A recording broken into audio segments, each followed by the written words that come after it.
Hello दोस्तों, स्वागत है आपका हमारे यूट्यूब चैनल सम्राट एजुकेशन में। दोस्तों, आज की इस वीडियो में आप लोगों को बीएससी एग्रीकल्चर फोर्थ सेमेस्टर के एक विषय एग्री इन्फॉर्मेटिक्स एजी 410 का 10 मोस्ट इंपॉर्टेंट बेसिक क्वेश्चन बताने वाला हूं, जो कि आपके एग्जाम में कुछ प्रश्न पूछ सकता है। तो इससे रिलेटेड भी प्रश्न पूछ सकता है, ठीक है। तो आप लोग वीडियो पूरा देखिएगा और वीडियो अच्छा लगे तो वीडियो को लाइक कीजिएगा, चैनल को सब्सक्राइब कीजिएगा और शेयर कीजिएगा। चलिए स्टार्ट करते बिना देरी किए हुए, क्योंकि आज ही एग्जाम है। तो पहला क्वेश्चन है इनपुट। पहले जानेंगे इनपुट क्या होता है, ठीक है। तो कोई भी आदेश जो हम कंप्यूटर को देते हैं उसी इनपुट कहते हैं। जैसे हमने कंप्यूटर को बोल दिया कि मुझे फोटो दिखाओ, मतलब फोटो के ऊपर मैंने क्लिक किया तो क्या हो गया, वो आदेश दे दिया, ठीक है। तो कंप्यूटर को वह आदेश मैं जिस माध्यम से दूंगा, जैसे मान लीजिए मैंने उसको कीबोर्ड से बोला करने के लिए या माउस से बोल दिया करने के लिए, तो वह क्या करेगा, उस कार्य को करेगा। तो जिस डिवाइस से उसे बोलते हैं माइक सॉरी इनपुट डिवाइस, और आदेश देने की जो प्रोसेस होता है उसको बोला जाता है इनपुट। इनपुट मतलब कि हम कंप्यूटर को कोई आदेश दे देंगे, वही कहलाएगा इनपुट। इनपुट डिवाइस मतलब जिस डिवाइस से हम लोग आदेश दे रहे हैं कंप्यूटर को, उसी को बोला जाता है इनपुट डिवाइस, ठीक है। उम्मीद करते हैं समझ रहे होंगे इनपुट डिवाइस क्या होता है। तो इनपुट डिवाइस क्या होता है, इनपुट डिवाइस किसी भी आदेश को देने के लिए एक माध्यम होता है, या कोई भी आदेश जो हम कंप्यूटर को देते हैं वह इनपुट कहलाता है। जब आदेश को हम किसी डिवाइस से देते हैं तो उसे इनपुट डिवाइस कहा जाता है। जैसे माउस, कीबोर्ड, माइक्रोफोन। माउस के द्वारा कर सकते हैं फोटो निकालने के लिए, कीबोर्ड के द्वारा। माइक्रोफोन से हम माइक में बोलते हैं तो वह क्या करता है, वह साउंड से आवाज बाहर निकालता है। तो देखिए यहाँ से आदेश दिया और उधर साउंड से बाहर निकाल दिया आवाज को, तो उसको बोला जाता है क्या, साउंड हो गया आउटपुट डिवाइस और इनपुट हो गया माइक्रोफोन। आगे देखेंगे आउटपुट।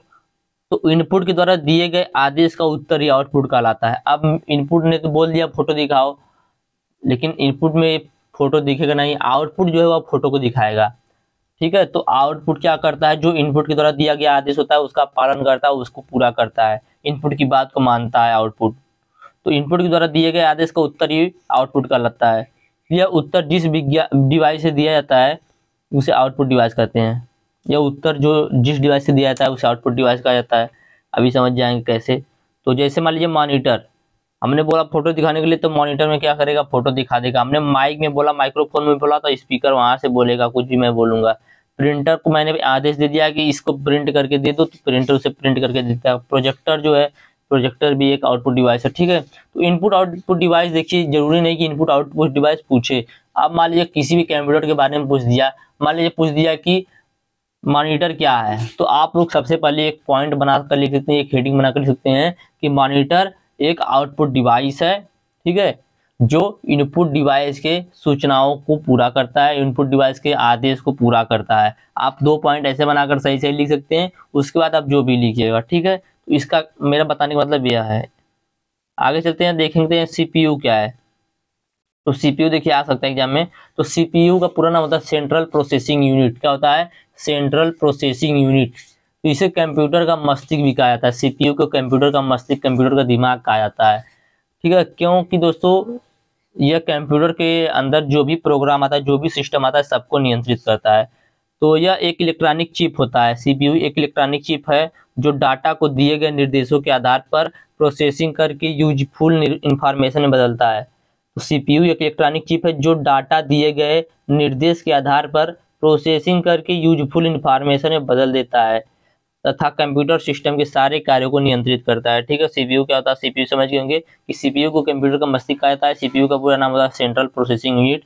यह एक इलेक्ट्रॉनिक चिप होता है जो डाटा को दिए गए निर्देशों के आधार पर प्रोसेसिंग करके यूजफुल इंफॉर्मेशन में बदलता है तथा कंप्यूटर सिस्टम के सारे कार्यों को नियंत्रित करता है।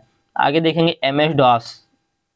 एमएस डॉस क्या होता है, तो एमएस है तो एमएस का पूरा नाम क्या हो गया, माइक्रोसॉफ्ट। डॉस का पूरा नाम हो गया डिस्क ऑपरेटिंग सिस्टम। तो माइक्रोसॉफ्ट क्या होता है देखते हैं। तो किसी कंप्यूटर सिस्टम के सरल कार्यों को करने के लिए यह एक महत्वपूर्ण सॉफ्टवेयर होता है, ठीक है। किसी कंप्यूटर सिस्टम के सरल कार्यों को करने के लिए यह एक महत्वपूर्ण सॉफ्टवेयर होता है। इसका पूरा नाम होता है डिस्क ऑपरेटिंग सिस्टम, ठीक है। यह ऑपरेटिंग सिस्टम उपभोक्ता और कंप्यूटर सिस्टम के बीच माध्यम का काम करता है। तो एमएस डॉस का मुख्य काम है कि जो सरल कार्य, जो आसान कार्य है, उनको करने के लिए एक महत्वपूर्ण सॉफ्टवेयर है, ठीक है।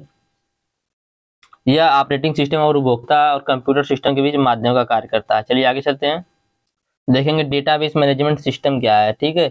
डेटाबेस मैनेजमेंट सिस्टम, तो डेटाबेस मैनेजमेंट सिस्टम और डेटाबेस सॉफ्टवेयर है, क्या है, डीबीएमएस का पूरा नाम डेटाबेस मैनेजमेंट सिस्टम है, और यह एक डेटाबेस सॉफ्टवेयर है जिसका उपयोग कंप्यूटरीकृत डेटा को व्यवस्थित तरीके से सिस्टम में रखने के लिए किया जाता है। ठीक है, डेटाबेस मैनेजमेंट सिस्टम क्या है, डेटाबेस मैनेजमेंट सिस्टम का पूरा नाम होता है, सॉरी डीबीएमएस का पूरा नाम था डेटाबेस मैनेजमेंट सिस्टम। यह एक डेटाबेस सॉफ्टवेयर है जिसका उपयोग कंप्यूटरीकृत डेटा को व्यवस्थित तरीके से सिस्टम में रखने के लिए किया जाता है। यह डेटाबेस में डेटा के हेरफेर या डेटाबेस संरचना के प्रबंधन के लिए ऐसी प्रणाली पर कई प्रकार के संचालन करने की सुविधा देता है। ठीक है, यह डेटाबेस में डेटा के हेरफेर या डेटाबेस संरचना के प्रबंधन के लिए ऐसी प्रणाली पर कई प्रकार के संचालन करने की सुविधा देता है। तो यही होता है डेटाबेस मैनेजमेंट सिस्टम। चलिए आगे चलते हैं, देखेंगे डेटाबेस के लाभ क्या क्या है। ठीक है, पूछ देता है एग्जाम में। तो एक डेटाबेस डेटा अतिरिक्त को कम कर सकता है। ठीक है, डेटाबेस डेटा प्रबंधन के लिए समय कम करता है। डेटाबेस डेटा को आसानी से संग्रहित करने की अनुमति देता है। डेटाबेस विभिन्न तरीकों से डेटा का विश्लेषण करने में मदद करता है। डेटाबेस डेटा को आसानी से व्यवस्थित करने में मदद करता है। डेटाबेस सूचना की क्वालिटी और कंसिस्टेंसी में सुधार करता है, कंसिस्टेंसी में सुधार करता है। अगला, डेटाबेस उपयोगकर्ताओं को आसानी से डेटा तक पहुंचने की अनुमति देता है। ठीक है, तो डेटाबेस क्या होता है आप लोग एकदम अच्छे समझ में आ गया होगा। चलिए आगे चलते हैं, हम देखेंगे हार्डवेयर क्या होता है। ठीक है, तो हार्डवेयर वह होता है कंप्यूटर का कोई भी पार्ट जिसे हम लोग देख सकते हैं, छू सकते हैं, उसे हार्डवेयर कह सकते हैं। ठीक है, कंप्यूटर का कोई भी भाग जिसे हम देख सकते हैं, छू सकते हैं, उसे हार्डवेयर कह सकते हैं। जैसे माउस हो गया, कीबोर्ड हो गया, लैपटॉप हो गया, कंप्यूटर हो गया, इस सबको हम क्या कर सकते हैं, देख भी सकते हैं और छू भी सकते हैं। ठीक है, तो यह क्या हो गया, हार्डवेयर हो गया। सॉफ्टवेयर क्या हुआ, सॉफ्टवेयर कंप्यूटर का वह भाग होता है, कंप्यूटर का वह सभी भाग जिसे हम देख सकते हैं लेकिन छू नहीं सकते, उसको बोलते हैं सॉफ्टवेयर। जैसे क्या हो गया, जैसे हो गया MS DOS, MS एक्सेल, ये सब क्या है, और कोई वीडियो फोटो देख रहे हैं तो क्या उसको हम लोग छू सकते हैं, नहीं छू सकते ना, तो यही क्या होता है, सॉफ्टवेयर होता है। जैसे जो इनपुट डिवाइस के द्वारा आदेश दिया जाता है, जो आउटपुट दिखाता है, आउटपुट दिखाने को ही सॉफ्टवेयर बोल सकते हैं। ठीक है, हम जैसे यहाँ पर पढ़ा रहे हैं आप लोगों को, उसके आपके फोन में दिख रहा है तो यह सॉफ्टवेयर के माध्यम से भी दिख रहा है, और जो आपकी फोन में दिख रहा है क्या है, एक आउटपुट डिवाइस है। ठीक है, तो सॉफ्टवेयर क्या होता है, सॉफ्टवेयर प्रोग्राम का समूह होता है जिसके माध्यम से कंप्यूटर टास्क को परफॉर्म करते हैं, कंप्यूटर टास्क को पूरा करते हैं। कंप्यूटर के वे सभी भाग जिन्हें देख सकते हैं लेकिन छू नहीं सकते, उन्हें सॉफ्टवेयर कहा जाता है। कंप्यूटर का वह सभी भाग जिसको हम लोग देख सकते हैं लेकिन छू नहीं सकते, उसे सॉफ्टवेयर कहते हैं। चलिए आगे चलते हैं, कंप्यूटर का कृषि में महत्व देखेंगे। कंप्यूटर जो है उसका कृषि में क्या महत्व है, देखिए एक क्वेश्चन ऐसा एग्जाम में आ सकता है कि ईमेल का क्या यूज है, कंप्यूटर क्या यूज है, तो इसको आप लोग थोड़ा सा अगर जाने रहेंगे तो लिख लेंगे। ठीक है, तो कृषि में कंप्यूटर और कृषि संबंधित उद्योगों में विभिन्न समस्याओं को हल करने के लिए कंप्यूटर हार्डवेयर, सॉफ्टवेयर और इलेक्ट्रॉनिक उपकरण और नियंत्रण प्रणाली के विकास और अनुप्रयोग में प्रगति की आधारशिला प्रदान कराता है। ठीक है, क्या बोला है, कंप्यूटर कृषि में कंप्यूटर और कृषि संबंधित उद्योगों में विभिन्न समस्याओं को हल करने के लिए कंप्यूटर हार्डवेयर, सॉफ्टवेयर और इलेक्ट्रॉनिक उपकरण और नियंत्रण प्रणाली के विकास और अनुप्रयोग में प्रगति की आधारशिला प्रदान कराता है। इनमें कृषि विज्ञान, बागवानी, वानिकी, जलीय कृषि, पशु विज्ञान, पशु चिकित्सा, दवा, खाद्य प्रसंस्करण शामिल होता है। इनमें से किसी भी पहलू से संबंधित कंप्यूटरीकृत निर्णय सहायता सहित विषयों पर मूल पत्र, समीक्षा, अनुप्रयोग नोट्स और पुस्तक समीक्षा प्रदान करता है। ठीक है, नहीं समझ में आया थोड़ा सा और आगे चलिए भी समझ में आ जाएगा। तो हाल ही के वर्षों में कृषि और ग्रामीण विकास में कंप्यूटर तेजी से महत्वपूर्ण हो गया है। यहाँ पर प्रमुख कुछ कारण दिए गए हैं, क्यों, तो पहला है परिशुद्ध कृषि। तो कंप्यूटर का उपयोग करके मिट्टी की स्थिति, मौसम के पैटर्न और फसल वृद्धि को प्रभावित करने वाले अन्य कारकों पर डेटा एकत्र करने के लिए किया जा सकता है। इस डेटा का उपयोग रोपण और कटाई को अनुकूलित और करने, अपशिष्ट को कम करने और पैदावार बढ़ाने के लिए किया जाता है। ठीक है, तो बोला है परिशुद्ध कृषि करने से, परिशुद्ध कृषि करने के लिए कंप्यूटर की मतलब कंप्यूटर के माध्यम से हम लोग जान सकेंगे कि हमारी यहाँ की मिट्टी का स्थिति कैसा है। ठीक है, मौसम कैसा रहेगा और फसल की वृद्धि को प्रभावित करने वाले जो कारक हैं उन सभी के बारे में जान सकेंगे, जिससे क्या करेंगे हम लोग अपनी खेती को शुद्ध तरीके से कर सकेंगे। आगे देखते हैं, फार्म प्रबंधन। तो कंप्यूटर किसानों को अपने खेतों को अधिक कुशलता से प्रबंधित करने में मदद करता है।